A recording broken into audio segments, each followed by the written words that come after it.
Eu estou completando esse ano 40 anos. 40 anos. Sim, deve fazer, pode entrar, uma porção de coisas. Mas na Globo você ficou 18 anos com aquela fórmula do programa de quadros. Exatamente. Eu fui para lá para fazer com o Renato Portinhal, fui fazer o Faço Humor no Faça Guerra, com o texto do Max Nunes, do Haroldo Barbosa, meu, do Renato.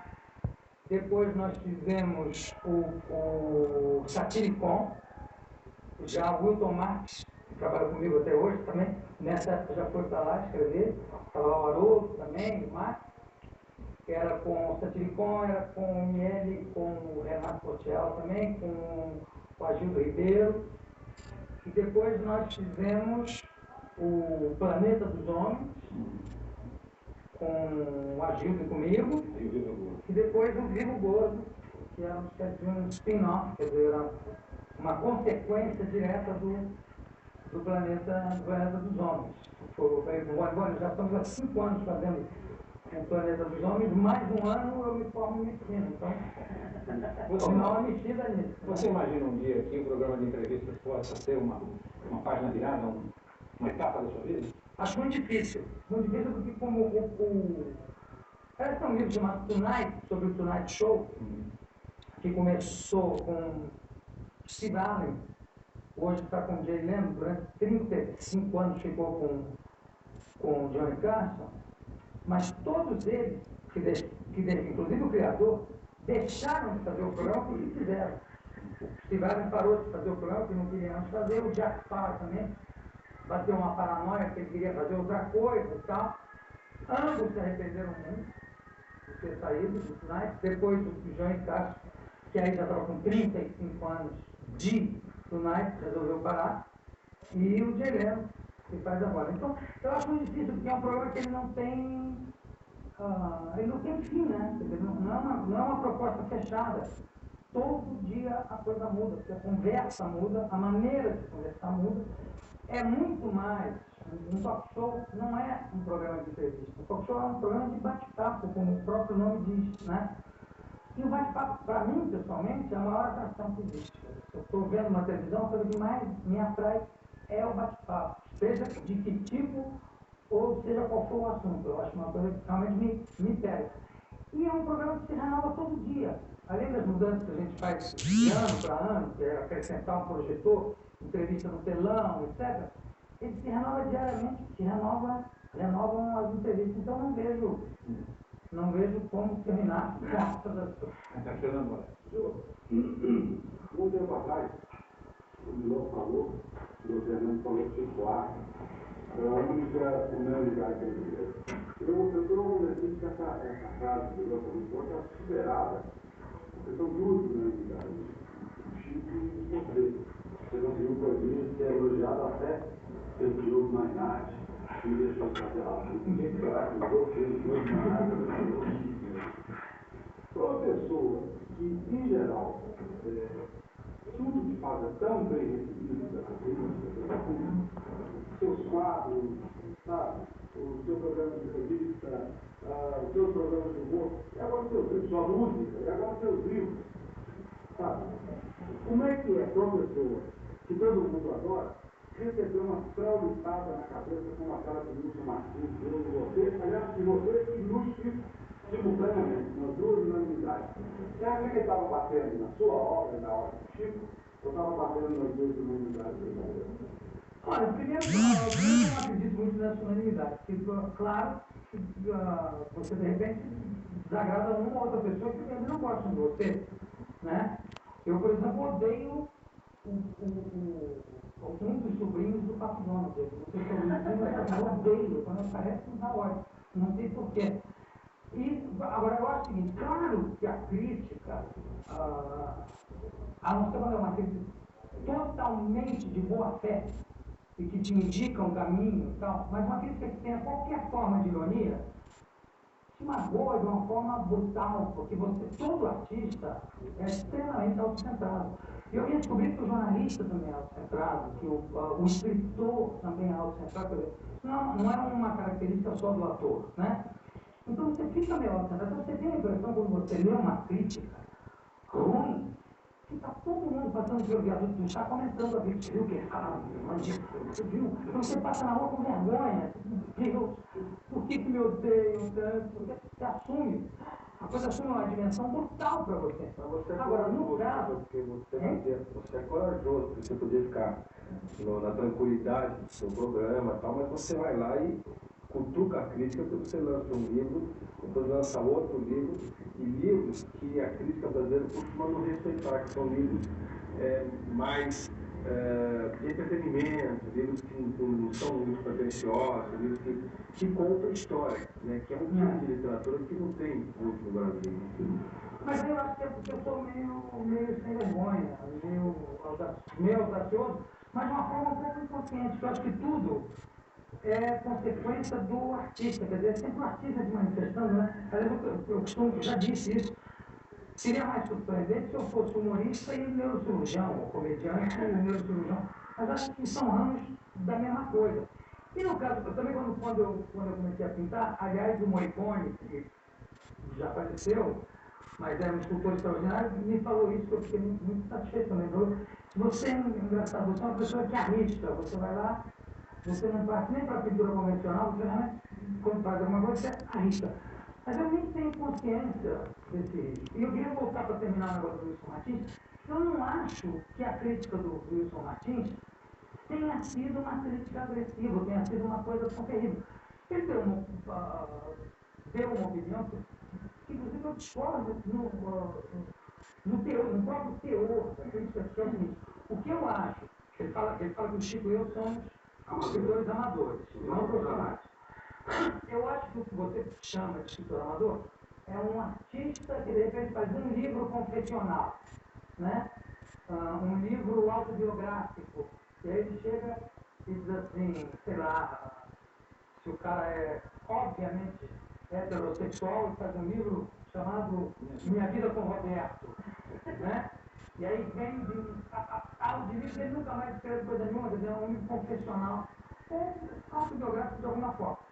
Mas não é que é um livro de ficção, que conta uma história, que agora já é o segundo livro, e o primeiro livro já vendeu 420 mil exemplares no Brasil, mais de 100 mil na França, que na França, como não sabe se eu sou profissional ou amador, eles não sabem, então eles compram. A crítica também, como não sabe, o livro foi elogiadíssimo no mundo. O livro teve só uma crítica, mais ou menos, que foi na Alemanha. As outras críticas todas na Alemanha foram bem-humorados, né? Alemão é muito bem-humorado, né?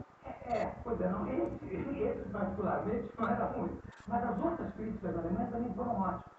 Então, realmente essa foi uma crítica que não me afetou. Inclusive, eu tenho a maior admiração pelo Wilson Martins, e se eu tivesse escrito um livro nesses termos, confessionais, ou para fazer uma descolada, eu concordaria com ele. Mas não foi o que aconteceu. Como eu acho que o livro do Chico Buarque também é um livro profissional. E depois, quando saiu a crítica do Wilson, foi muito mais uma avaliação, foi mais um ensaio sobre literatura do que uma crítica. O Xangô, eu estava em Nova York, e o Xangô já tinha vendido 250 mil exemplares. Realmente não me arrebanha nada. Se aquilo sai no dia seguinte do livro ter sido publicado, eu estava enlouquecendo o Luiz Barros, todo mundo indo embora. Quando a crítica tem ao seu programa de TV também não te atinge? Como assim? Quando há críticas, como já aconteceu na imprensa, em relação ao seu programa de TV, dizendo que atinge, mas essa por acaso não atingiu, porque ele não falava nem da qualidade literária, ele separava em profissionais e amadores. Então, o que é profissional? Se um livro tem um preço, é vendido, é profissional. E você ganha uma parte desse preço melhor. Claro. Mas qualquer crítica que sai, a não ser. Tem umas que irritam porque não chegam a ser críticas, não ofensas. Por exemplo. Pessoas. Eu nem gosto de citar exemplos, porque acho que não merece nem resposta. Agora, aproveito muito de certas críticas que saem, por exemplo, o meu professor falou uma entrevista que eu fiz, porque como eu não sou jornalista no aspecto convencional da palavra, eu às vezes discuto com o entrevistado, porque não é padrão. Às vezes eu discordo, mas não acho não. Às vezes, como diz o Tomás, eu lembro em arenga.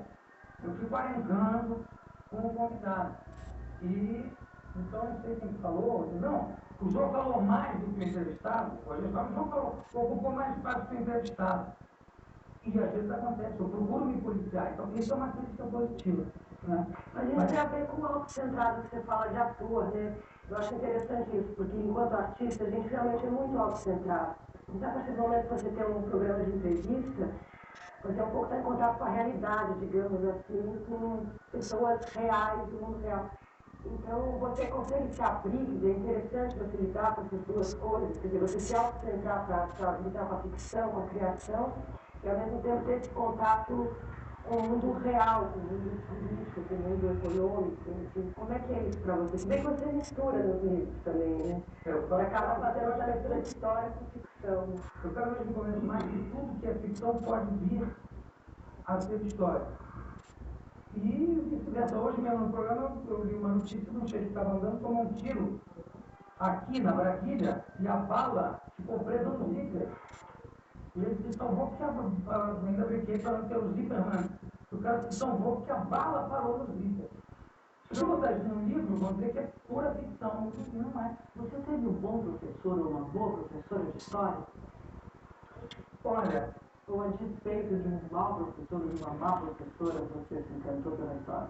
não, eu tive o meu primeiro professor de história, chamava professor Mesquita, no Colégio São Bento, eu devia ter 4 anos, não, 6 anos, por aí. Era um professor maravilhoso, inclusive que ele dava aula fazendo a história em história em quadrinhos. Ele desenhava quadrinho por quadrinho na história, descobrindo o Brasil, e ele desenhava bem rápido, né? Mas história para mim, antes mesmo disso, sempre foi uma coisa fascinante. Para mim era sempre a grande matéria, porque eu achava que aquilo era diversão, não era nem estudo, era diversão. Eu me lembro que uma vez tinha um professor que era péssimo, um professor de história que era péssimo, ele nem se preocupava em dizer de que livro ele estava lendo ou pegando a matéria. Eu tinha 12 anos, ele dava aula para alunos de 12 anos como se estivesse numa faculdade. Então ele chegava e dava uma palestra. E a gente ficava tudo ouvindo ali. Quando chegou na terceira aula, eu falei, tudo isso que esse cara está dizendo é o que ele vai querer saber na hora das provas. E eu comecei a anotar, porque não tinha referência, não tinha livro, não era de nenhum livro, nada. Eu comecei a anotar. Quando chegou na hora, no meio do ano, eu era o único que tinha a matéria. Mas onde é que a gente vai estudar? O cara perguntava, professor Hernani, onde é que a gente vai estudar? Eu dei durante 6 meses. Vocês não anotaram o que não fizeram, eu dei, é tudo exato. Aí esse meu caderno ficou andando, na época não tinha xerox, ficou andando de mão em mão para as pessoas copiarem. Mas eu acho que a história é uma coisa tão maravilhosa que até independe do professor, ao contrário da matemática. Matemática, quando você tem um professor ruim, é um desastre. Quando você tem um professor bom, fica uma maravilha. Eu queria fazer uma pergunta só dentro da literatura dos seus livros. Você saber que hora que te dá o grande prazer de escrever um livro? Na hora que você tem a ideia dele, na hora que você resolve como você vai contar a história, ou quando você termina. Eu acho que são 3 momentos. Como é que é? O maior prazer e que é incomparável com qualquer outro, não em termos de intensidade, é porque é diferente. É quando você termina. Mas isso não seria livre? Isso aí não é livre, o grande prazer? Não, porque é um sentido de euforia, quer dizer assim, eu consegui, fechei, está fechado aqui. E como é que você consegue terminar um livro hoje, trabalhando com o computador? Você no dia seguinte não vai lá e mexe. Que hora que momento que você decide, porque eu me lembro que um dia eu fazia, o João terminou de madrugada o livro. Aí quando eu soube que você está trabalhando, quem é que decide? Você fala, não, parou no livro, o editor fica em cima. Quando que você decide Bom, nesse caso, Antigamente tudo bem, não dava. Era difícil que trabalhar, mas hoje em dia. a máquina de escrever vai assim. Vai, é o tesouro. Mas agora como é que faz? Você não fica com a tentação do livro já estar lá na editora, você ligar lá, é o seguinte. O Rubem Fonseca, que me disse uma vez que você nunca acaba de escrever um livro, tem uma hora que arrancam ele de você. unidade, só que chega. Mas nesse caso específico do Equador de Friuara, eu acabei de escrever o livro, mas faltava alguma coisa no final. No final faltava um fecho, faltava amarrar. Eu não quero botar o final do livro, mas Aí você botou aquele vídeo? faltava. Não, antes. Sabe? Você mudou o final. Faltava um encontro, Não, eu não Você mudou o final de eu processo. acrescentei. Não coisa que eu não cheguei lá, pô. Mas você mudou o final. No momento da gestação do livro, você Quando o livro mudou. estava pronto, estava tudo pronto, e alguma coisa me incomodava, eu não sabia o que era, porque o final estava muito abrupto, sabe? De repente, precisava um encontro diferente entre os dois grandes personagens do livro. Mas eu não sabia, isso era uma coisa que ficou na minha cabeça, assim, eu não sabia, o livro estava pronto, já tinha dado por encerrado, já tinha rodado na impressora, já tinha fechado, eu tinha mandado bater uma cobra para o Fernando, ele fechado, enfim, estava fechado. Mas tinha alguma coisa que me incomodava, às vezes estava faltando alguma coisa, lá. Um belo dia, eu estou vendo, eu vi na televisão, um videolейzer, aliás, eu revi o filme do Michael Douglas com a Glenn Close, que é acho que é o e era uma versão feita pelo próprio diretor do filme. E ele falando, olha, esse filme tinha 3 finais. Eu tinha que escolher qual era o final. Quando eu peguei o script, eu achei que aquele final do script não estava bom, não estava legal. Aí deu um close do script, e estava escrito com a mão dele assim, o final estava assim, com o círculo em volta, e ele dizendo assim, is there an ending? Exclamação, interrogação. Eu falei, isso é um final? Eu falei, e no meu livro, isso é um final? Está faltando tal coisa, não vou dizer o que é, está faltando isso para acabar de amarrar a última ponta solta. Aí fiquei. Olha, só, quanto tempo durou esse momento? Esse espaço? Você sentiu que faltava até bater? Uma semana, talvez um pouco mais de uma semana. Aí fui e passei. Era uma coisa que era meia página. Eu levei a noite inteira, até de madrugada, para fechar essa meia página. E eu me lembro que no dia seguinte, Fernando Moraes ia viajar para Paris. Eu disse, eu vou te apoiar muito, porque você vai ter que ler isso aqui antes de viajar. Mandei para ele, mandei para o Rubem e o Wilson Marques, que está aqui, que lia em primeira mão, leu. Quando ele leu, olhou e falou, olha, antes de ler isso aqui, eu achava que o livro estava pronto. Agora que eu li, é que eu percebo que estava faltando. A comparação que você fez com o filme, quer dizer, vendo ele falar de um roteiro inacabado, leva a uma pergunta óbvia que os dois livros parecem ter sido escritos já pensando em versões cinematográficas para ele, né? Mas é engraçado, você sabe que não é verdade. Quer dizer, eu acho que como eu sou um cinéfilo, eu sou como é que se diz, um movie dependente, quer dizer, um cinema dependente, eu adoro cinema, sou viciado em cinema. Eu aprendi a falar inglês indo ao cinema, né? Desde moleque. Eu tenho a impressão que eu visualizo a coisa de forma cinematográfica, mas não tendo a intenção de fazer necessariamente um filme. Tanto que você vê que esse livro é um livro que começa na Bósnia, passa para a França, pega o ônibus, imagina para os Estados Unidos, vai para Chicago, Al Capone, aí ele chega no Brasil, fica não sei quantos anos. Quer dizer, eu não pensei em termos de produção de cinema. Mas quando eu acabei de escrever o livro, por coincidência me ligou o Harry Belafonte, que queria muito comprar os direitos do Xangô. E não deu, porque já que eu já tinha vendido para o Grupo Tropiano, ele ficou tentando, inclusive, entrar de sociedade com o Bruno, mas não deu. Não deu. E ele é uma pessoa de uma simpatia extraordinária, jantou comigo em Nova York, que é um homem lindo, interessante e tal. E ele ficou fascinado comigo, queria comprar e não dava. E ele ligou para mim e disse, como é que está o filme? Está indo? Ou ainda tem alguma chance? Eu disse, não, o filme já está. Agora, por coincidência, você está me ligando num dia que eu estou aqui muito feliz, porque eu acabei de escrever o meu segundo livro. Aí ele falou, como é que é a história? Eu contei a história por alto para ele, ele deu uma pausa, falou, esses direitos são Seria interessante, acho que a gente está falando desse livro, tem muita gente que não leu o livro, fazer um resumo da ópera pelo menos vamos saber do que nós estamos falando. Porque o livro que se chama O Homem que Matou Getúlio Vargas, e na verdade tem muita gente que acha que o Getúlio Vargas se suicidou. Tem muito, mas eu fiz uma pesquisa no meu programa, isso aliás é uma coisa impressionante. Marina, que é uma craque de história, vocês todos, tem uma coisa que é impressionante. O Vigan toda semana me liga e diz assim, vamos fazer pesquisa de rua essa semana? E dependendo do assunto a gente faz. Eu disse, não, essa semana não tem nada. Ele disse, não, vamos sim. Faz uma pesquisa, seguinte, vai para a rua e sai perguntando o seguinte, quem matou o Getúlio Vargas? Isso agora? Agora, semana passada. Na terça-feira que eu lancei o livro na televisão. Quem matou? A resposta, só 20% das pessoas acertaram. O resto tudo era assim, eu não sei. Olha, sabe que eu estou chegando agora? E teve um que falou assim, ó, eu não posso dizer porque eu não li o jornal hoje.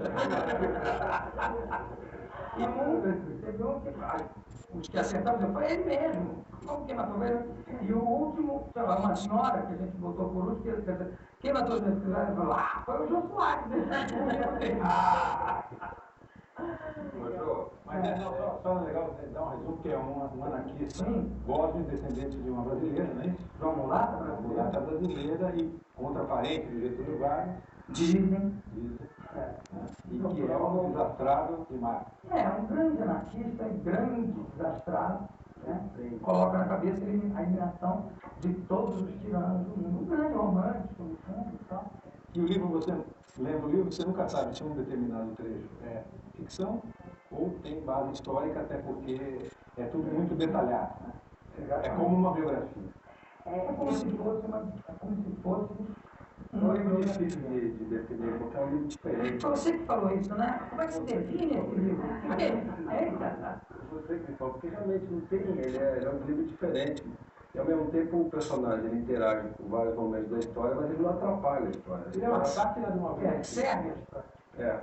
Não, mas eu achei engraçado que você falou uma coisa que eu não tinha me dado conta.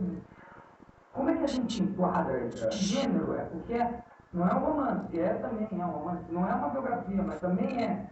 Eu até brinquei, fiz uma pseudo-biografia, mas também eu acho que também o livro usa o recurso gráfico, né, das ilustrações, que acabam ajudando a desenvolver a história. É isso aí que eu queria falar, porque eu tive falando com bastante sinceridade, eu tive uma certa dificuldade com o Xangô, assim, eu não participei daquele êxtase que o Brasil inteiro elogiou, não sei, mas comprou. Não fiquei entusiasmado, não fiquei entusiasmado com o Xangô, né? Mas esse livro me pegou, né? Eu gostei muito, assim, depois do primeiro capítulo eu já estava inteirinho dentro do livro, né? E tem uma coisa muito interessante para quem não conhece o livro, que são figuras, né? Que são pequenas, aqui já dá para ver algumas fotos, algumas cartas, umas pistolas, que você vai criando toda aquela fantasia, você vê a figura da pistola. Essa ideia foi, obviamente, sua, você escolheu as imagens? Foi. Aliás, inclusive o Ed Almeida teve uma generosidade enorme ao colocar o meu nome no projeto gráfico do livro, inclusive antes do dele. Ele falou, você já entregou pronto o projeto gráfico. Porque, na realidade, essas ilustrações foram me ajudando a construir os personagens e a situar os personagens dentro da história. E também foram... eu ficava até com um certo sentimento de culpa quando eu ficava, por exemplo, juntando essas pistolas que tem aí, que uma está num lado, outra está no outro, junta no Paint, depois no Photoshop. Aquilo me dava um prazer enorme e, ao mesmo tempo, eu dizia assim, você está... porque eu acho que o escritor fica meio esquizofrênico, ele conversa muito sozinho, fala muito sozinho e fala muito com ele mesmo, dá ordens para ele mesmo. Você está fugindo do trabalho, você está aí brincando de fazer ilustração, em vez de estar escrevendo. E aí, esse aí respondia, pronto, não, mas é que essa ilustração me ajuda a escrever o livro. Não, e muito do humor, e é engraçado que muito do humor, às vezes, está na imagem, né? Tem uma foto do Dimitri, que é o personagem principal, que você só vê a mão enfaixada dele na foto, e todo o humor daquela página, quer dizer, está muito em cima daquela Está vinculado àquela Além da narrativa, você usa essas imagens, você usa documentos, né, que são verdadeiras, que é a verdadeira fonte do historiador. Ou seja, você tem a intenção deliberada de embaralhar, né? De embaralhar. A ficção é realidade. Eu gostaria de perguntar para você o seguinte: quais são os limites entre ficção e história? Se é que esses limites existem, se é que a gente não pode falar em ficção científica. Eu acho que, Marina Marucci, eu acho que você está falando um ponto aí fundamental, que é o seguinte: eu cheguei à conclusão que não existem limites entre a história e a ficção, que a história às vezes é a conveniência de quem está vivendo aquele momento. Então, tanto que tudo o que acontece pode ser verdade. A minha preocupação é que tudo que tivesse no livro fosse baseado em documentos. Não tem nada ali que saiu da cabeça do escritor. Vamos botar que o escritor é um personagem, tá? Jô Soares é um personagem que escreveu a biografia de um Dimitri, baseado num caderno que ele encontrou com trechos do Dimitri, com um livro de memórias que ia ser escrito pelo Mohamed, que participou realmente do atentado ao Francisco Ferdinando, baseado na carta da primeira amante dele, que é a Mira, que foi encontrada junto ao seu seio lá em Guernica. Tudo tem uma fonte. Como você observou muito bem, como o historiador faz, quer dizer, ele se baseia sempre em documentos. O que nos leva a crer que ele está falando, lidando com a verdade. Se esses documentos não forem reais, ele está justificando uma mentira histórica que passa a ser verdade. E eu acho que isso é maravilhoso na história. E talvez por isso é que a história seja a matéria mais fascinante que existe no ensino. Eu acho que a história é uma coisa... E agora, então, por exemplo, você pega os canais a cabo que passam documentários, você começa a ver que a história agora tem registros vivos, né?